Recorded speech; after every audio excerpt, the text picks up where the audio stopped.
السلام علیکم، میرا نام ہے شاہد ایوب. آپ دیکھ رہے ہیں لرننگ ٹو لیو.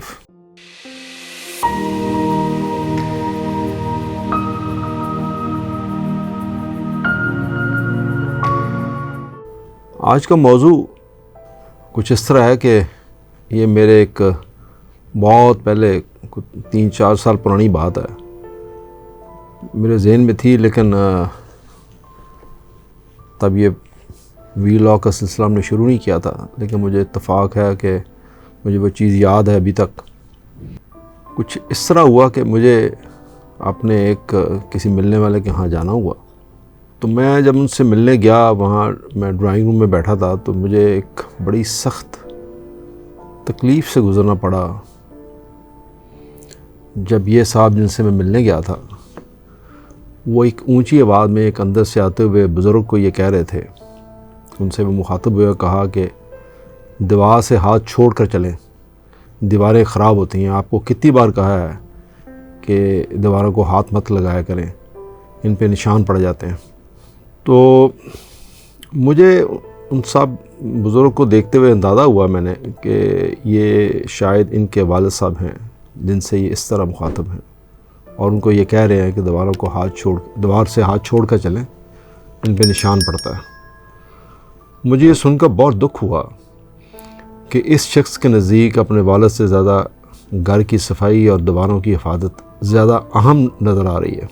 شاید یہ شخص نہیں جانتا کہ یہ گھر اس لیے بنا پایا کہ اس کے والد نے اپنی دن رات کی محنت سے اس کی تربیت، اس کی تعلیم اور اس کے نشو و نما کا بندوبست کیا، اور یہ اس مقام پر پہنچا ہوگا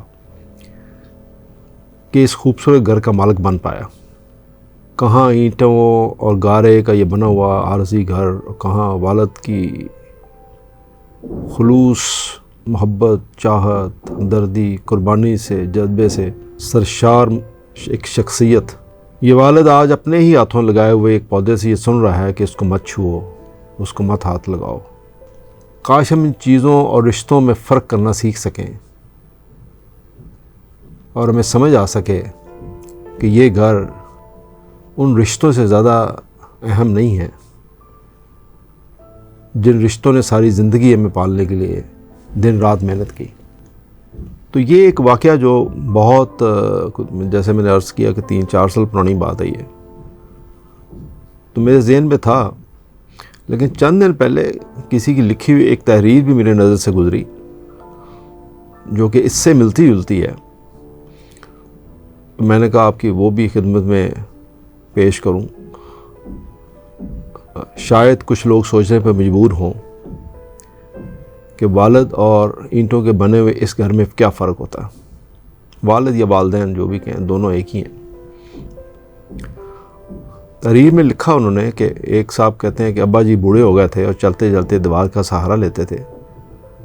نتیجتاً دیواروں کا رنگ خراب ہونے لگا. جہاں بھی وہ چھوتے وہاں دیواروں پر انگلیوں کے نشان بن جاتے تھے. ظاہر ہے ایسا ہی ہوگا.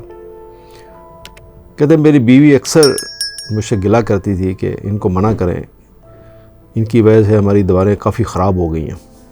تو ایک دن والد صاحب نے سر پہ تیل لگایا، اور جب وہ اٹھے تو ظاہر ہے وہ عمر کے اس حصے میں تھے کہ وہ سہارے کے بغیر چل نہیں سکتے تھے. تو تیل بھرے ہاتھ انہوں نے دیوار پہ لگا دیے، اور وہ نشان پکے ہو گئے دیوار کے اوپر. تو کہتا ہے میری بیوی بہت سخت ناراض ہوئی، وہ چیخی اس کے اوپر، اور کہ تیل کے ہاتھ دیواروں کو لگ گئے ہیں. کہتا ہے مجھے بھی تھوڑا غصہ آیا، اور میں نے اپنے والد کو ڈانٹ دیا اور ان کے ساتھ تھوڑی بدتمیزی بھی کی، اور ان کو کہا کہ آپ کو 1000 دفعہ کہا ہے ان کو ہاتھ چھوڑ کے چلائیں، اور آج آپ نے تیل بھرے ہاتھ دیواروں کو لگا دیے ہیں. کہتے ہیں میرے والد تھوڑے سے کیا کافی غمگین ہوئے، اور کہتا ہے مجھے بھی تھوڑی شرمندگی ہوئی کہ میں نے ان کو سختی سے ڈانٹا ہے، لیکن ظاہر ہے میں یہ عمل کر چکا تھا. کہتے اس واقعے کے بعد ابا جی نے دیواروں کا سہارا لے کر چلنا چھوڑ دیا، اور ایک دن کیا ہوا کہ وہ گر گیا. ظاہر ہے وہ عمر کے حصے میں تھے، اور وہ ایسے گرے کہ ان کو کولے کے اوپر شدید چوٹ آئی، اور وہ تھوڑے دنوں بعد وہ فوت ہو گئے. کہتا ہے میں نے اپنے دل میں مجھے اس کا احساس جرم ہوا کہ شاید میں نے ان کو منع کیا تھا اور اس کی وجہ سے ان کی موت ہوئی ہے، اور شاید میں اپنے آپ کو کبھی معاف نہیں کر پاؤں گا۔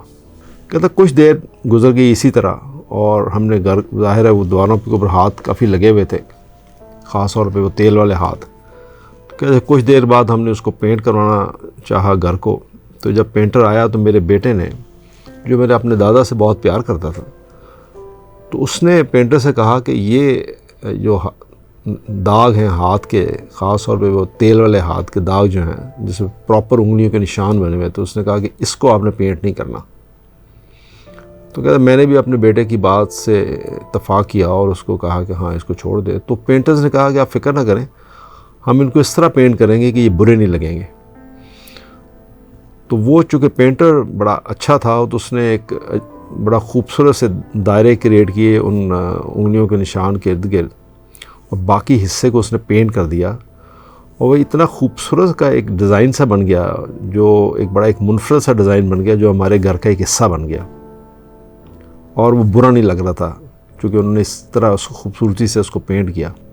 اتنا خوبصورت اس نے جو ڈیزائن کریٹ کیا ان پینٹرز نے، بڑے وہ پروفیشنل لوگ تھے کہ جو ہمارے گھر آتے تھے لوگ اکثر ہمارے عزیز و کارا، تو وہ بڑے اس منفرد ڈیزائن کی بڑی تعریف کرتے تھے۔ کہتا وقت گزرتا گیا اور پھر ایک دن آیا ایسا کہ میں بھی بوڑھا ہو گیا، اور ایک ایسا ٹائم بھی آیا کہ میں بھی سہارے کے بغیر نہیں چل سکتا تھا، مجھے بھی سہارا چاہیے ہوتا تھا۔ کہتا مجھے بڑا یاد آیا کہ میں اپنے والد سے یہ کہا کرتا تھا کہ آپ اس دیوار کا سہارا لے لیں اور چلیں، اور اب مجھے اس سہارے کی ضرورت تھی۔ ایک دن میں دیوار کا سہارا لے کے چل رہا تھا، تو مجھے جب ان بات کا خیال آیا تو میں نے ہاتھ چھوڑا، بٹ میرے بیٹے نے یہ دیکھا اور فوراً میرے پاس آیا اور چلتے ہوئے مجھے دیوار کا سہارا لینے کو کہا، اور اس خدشے کا اظہار کیا کہ اگر آپ یہ دیوار کا سہارا نہیں لیں گے تو شاید آپ گر جائیں گے۔ میری پوتی فوراً آگے آئی اور اس نے میرا ہاتھ پکڑا اور اپنے کندھے پر رکھ کر مجھے سہارا دیا۔ میں کہنے لگے کہ میں تقریباً خاموشی سے رونے لگا، اور اگر میں نے اپنے والد سے یہی کیا ہوتا تو شاید وہ آج بھی زندہ ہوتے یا بہتر طور پر اپنی زندگی گزارتے، اور ان کی موت اس طرح نہ ہوتی۔ بچوں نے مجھے صوفے پہ اٹھایا، پھر اس کے مجھے کھانے کے لیے اپنی پوتی میری نے مجھے ایک ڈائری دکھائی جس پہ ایک ڈرائنگ بنی ہوئی تھی، اور اس ڈرائنگ کے اوپر اس کی جو ٹیچر تھی اس نے ڈرائنگ کی بڑی تعریف کی ہوئی تھی، اور بہت ہی اچھے ریمارکس دیے ہوئے تھے اس میری پوتی کی اس ڈرائنگ کی۔ کہتا ہے جب میں نے اس ڈرائنگ کو دیکھا تو میں کچھ الفاظ ادا نہ کر سکا، بیکاز وہ خاکہ جو ڈرائنگ جس کی کوئی تعریف کی گئی تھی، وہ دیوار پہ ان ہاتھوں کے نشان کی ڈرائنگ تھی جو ان پینٹرز نے سیو کیے تھے، اور اس ٹیچر نے ریمارکس میں یہ لکھا ہوا تھا کہ کاش ہر بچہ بڑوں سے اسی طرح پیار کرے۔ کہتے میں اپنے کمرے میں واپس آیا اور والد سے معافی مانگتے ہوئے رونے لگا، جو اب ہم میں نہیں تھے۔ ہم بھی وقت کے ساتھ بوڑھے ہو جاتے ہیں، آئیے اپنے بڑوں کا خیال رکھیں اور پھر بچوں کو یہی سکھلائیں، اپنے گھر والوں کو بتائیں کہ یہ بزرگ قیمتی ہوتے ہیں، دیواریں اور چیزیں نہیں۔ یہ جو میں نے آپ کو ایک اپنا واقعہ سنایا اور ایک یہ تحریر پیش کی، یہ انفارچونیٹلی میں نے تو آپ سے صرف یہ کہا ہے کہ میں نے ایک جگہ دیکھا، حالانکہ میں ایک سے زیادہ مرتبہ مجھے اتفاق ہوا اس طرح کی ملتی جلتی چیزیں دیکھنے کا۔ یہ جو ہمارے بزرگ ہیں، یا جب ہم اس اسٹیج کو پہنچیں گے کہ ہم سہارے کے بغیر نہیں چل سکیں گے، ہماری نظر میں ہماری وہ چیزیں، ہمارا وہ گھر، ہماری وہ گاڑی، ہمارا وہ مال و متاع جس کے ہم مالک ہوتے ہیں، شاید ہم یہ سمجھتے ہیں کہ یہ پیدا ہوتے وقت ہم اپنے ساتھ لے کے آئیں۔ ہم یہ محسوس نہیں کرتے، ہم یہ سمجھتے نہیں ہیں کہ اس کے پیچھے جو آج ہم ہیں، اس کے پیچھے قربانی کسی اور کی ہے، اور جس کی وہ ہے، وہ جب اس ایج کو پہنچتا ہے کہ اس کو ہماری مدد کی ضرورت ہو، ہمارے سہارے کی ضرورت ہو، تو ہم اسے کہہ رہے ہیں کہ وہ سہارا اویلیبل نہیں ہے۔ یعنی ہمارے نزدیک وہ دیواریں، وہ فرنیچر، وہ کرسی، وہ میز، وہ گاڑی، وہ گاڑی کی سیٹیں، ہر وہ چیز جس کو وہ بابا جی یا بزرگ ہاتھ لگائے، ہم سمجھتے ہیں کسی کے گندے ہاتھ ہو گئے یا یہ گندے، یہ یہاں پہ کوئی چیز گرا نہ دے، یہ خراب نہ ہو جائے، یہ سب ان کی مرہون منت ہے۔ اس چیز کو ہمیں سمجھنا چاہیے، اس پر توجہ دیجیے۔ اللہ حافظ۔